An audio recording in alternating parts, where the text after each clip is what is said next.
പലതരം മോഷണവും മോഷണശ്രമവും നടക്കാറുള്ള ഇടമാണ് ജ്വല്ലറികൾ.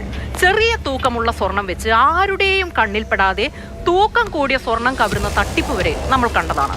ഇന്ന് കോഴിക്കോട് പന്തിരാങ്കാവിലെ ഒരു ജ്വല്ലറിയിൽ പട്ടാപ്പകൽ ഒരു കവർച്ചാ ശ്രമം നടന്നു. ഒരു സ്ത്രീയാണ് ഇതിലെ കഥാപാത്രം. കവർച്ച കൈയോടെ പിടിച്ചപ്പോൾ അത്യന്തം നാടകീയമായ ചില കാര്യങ്ങളാണ് പിന്നെ കണ്ടത്. കള്ളം പൊളിഞ്ഞപ്പോൾ മോഷ്ടാവിന്റെ വക ആത്മഹത്യാ ശ്രമമെന്ന വൻ ട്വിസ്റ്റ്.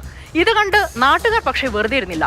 സൗപർണിക ജ്വല്ലറിയിൽ രാവിലെ 10 നടന്ന കവർച്ചാ ശ്രമത്തിലെ ക്ലൈമാക്സ് എന്തെന്ന് മുഹമ്മദ് ഷഹീദ് പറയും.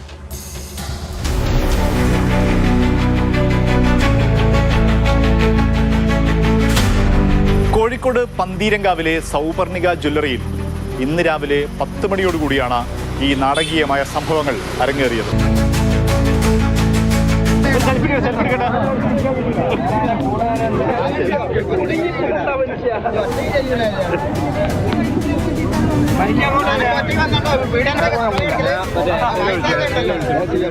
എവിടെ വീട്?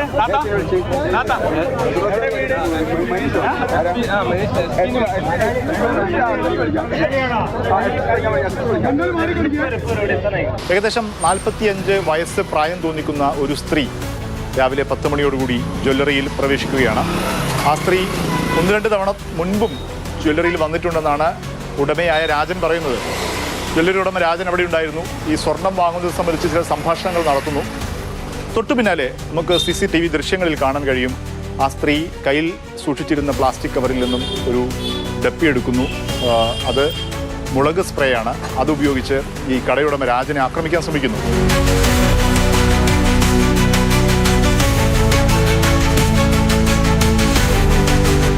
രാജൻ കീഴ്പ്പെടുത്തുന്നുണ്ട്. ആ യുവതിയെ കീഴ്പ്പെടുത്തി ചെറിയൊരു കയ്യാങ്കളി ഉണ്ടാകുന്നു. ഉടൻ തന്നെ സ്ത്രീ പുറത്തേക്ക് ഇറങ്ങി ഓടുകയാണ്. അതിനിടെയാണ് അതേ പ്ലാസ്റ്റിക് കവറിലുണ്ടായിരുന്ന ഒരു പെട്രോളിൻ്റെ കുപ്പി ഉണ്ടായിരുന്നു. ആ കുപ്പിയിൽ സൂക്ഷിച്ച് പെട്രോൾ എടുത്ത് ദേഹത്തൊഴിച്ച് ആത്മഹത്യക്ക് ശ്രമിക്കുന്നു.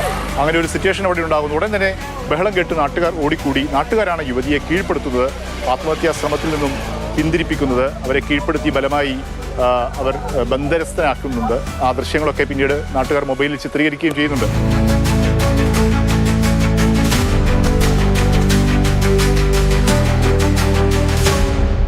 ഏതായാലും ഉടൻ തന്നെ പന്തീരങ്കാവ് പോലീസ് സ്ഥലത്തെത്തി ആ യുവതിയെ, ആ സ്ത്രീയെ പോലീസ് കസ്റ്റഡിയിലെടുത്തു. പ്രാഥമികമായും ബന്ധുക്കളിൽ നിന്നൊക്കെ വിവരം ലഭിച്ചതിൻ്റെ അടിസ്ഥാനത്തിൽ ആ സ്ത്രീക്ക് സാമ്പത്തിക പ്രയാസങ്ങളുണ്ടായിരുന്നു, ബുദ്ധിമുട്ടുകളുണ്ടായിരുന്നു. പക്ഷേ ഇങ്ങനെ ഒരു കവർച്ചാശ്രമം നടത്തുമെന്ന് ഒരിക്കലും പ്രതീക്ഷിച്ചിരുന്നില്ല എന്ന് ബന്ധുക്കൾ പറയുന്നുണ്ട്. ആ സ്ത്രീ പക്ഷേ ഇതിനെ മറ്റൊരു തരത്തിൽ വിശദീകരിക്കാൻ പോലീസിന് മൊഴി നൽകുന്നുണ്ട്. അതായത് ആക്രമിക്കുകയോ മോഷണമോ ഒന്നും ആയിരുന്നില്ല ലക്ഷ്യം. താൻ വായ്പയായി സ്വർണം ചോദിച്ചിരുന്നു കടയുടമയോട്.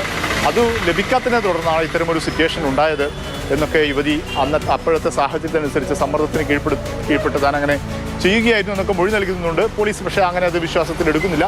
പക്ഷേ പോലീസ് ഈ സംഭവത്തെ തുടർന്ന് വിശദമായ അന്വേഷണം നടത്താൻ തന്നെയാണ് പോലീസിൻ്റെ തീരുമാനം. യുവതിയുടെ പശ്ചാത്തലവും മുമ്പ് ഇത്തരം ഏതെങ്കിലും സംഭവങ്ങൾ നടന്നിട്ടുണ്ടോ ചെയ്തിട്ടുണ്ടോ എന്നുള്ള കാര്യമൊക്കെ പോലീസ് അന്വേഷിക്കുന്നുണ്ട്.